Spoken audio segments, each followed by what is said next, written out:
Vítáme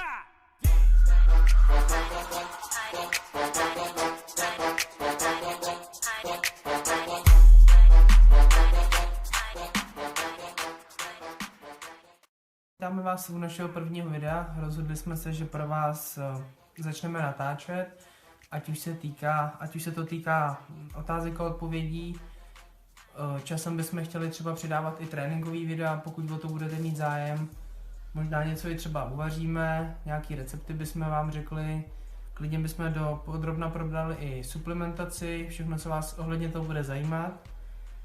Požádal jsem vás, abyste napsali pár otázek nebo něco, co vás zajímá.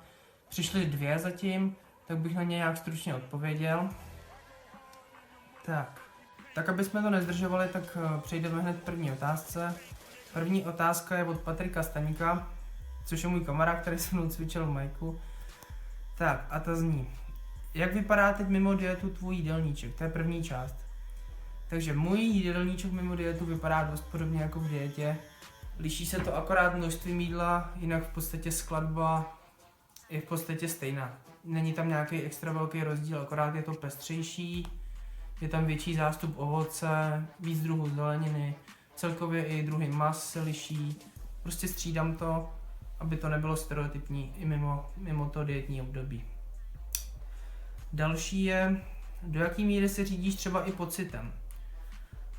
Tak v podstatě pocitem, no řídím se vždycky, ale tím, že to tělo už nějakým způsobem znám, dělám to už pár let, tak vím, co třeba funguje, co nefunguje a podle toho se řídím, takže dalo by se řídit, že pocitem se řídím furt.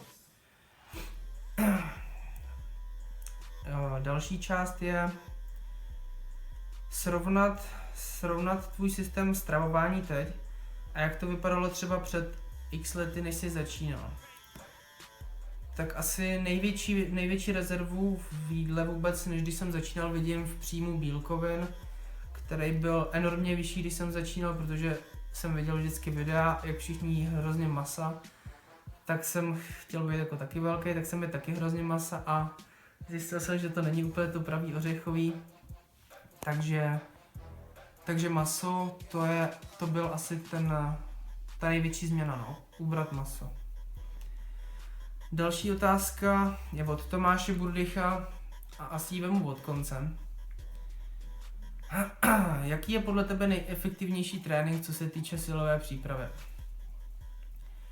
Tak nejefektivnější trénink. Těžko by se dal specifikovat, je to hodně individuální, protože na každého jednotlivý postup funguje úplně jinak. Ale většinou v základu se ten princip neliší, takže důležitý je, aby ten trénink byl progresivní, aby se začalo na nějakém bodu a z toho bodu se ten člověk posouval. Takže začne, dám příklad, z 50% maxima a zvyšuje se postupně. Dál tomu pomůže taky cvičení doplňkových cviků, třeba u bench pressu to jsou zadní ramena, který celkově jakoby zlepšují ten postoj u toho benče, zlepšují ten výkon. Latissimy, u dřepů to můžou být hamstringy, prostě dbát i na ty doplňkové cviky.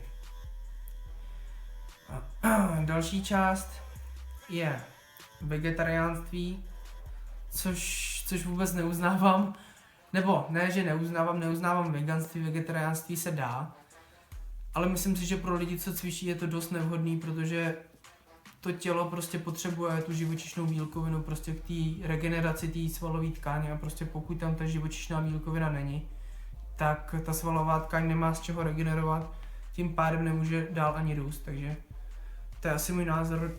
Ještě je tam názor na rozstravu, ten je v podstatě spíš kladný, protože myslím si, že neupravená strava jakkoliv, co se týče třeba zeleniny, ovoce a tak to je fajn, ale celkově ten princip se nedá uplatnit asi na všechny potraviny. Jako určitě v nějakých případech je to super, ale řídit se čistě rozstravou asi není úplně taky to pravý. No.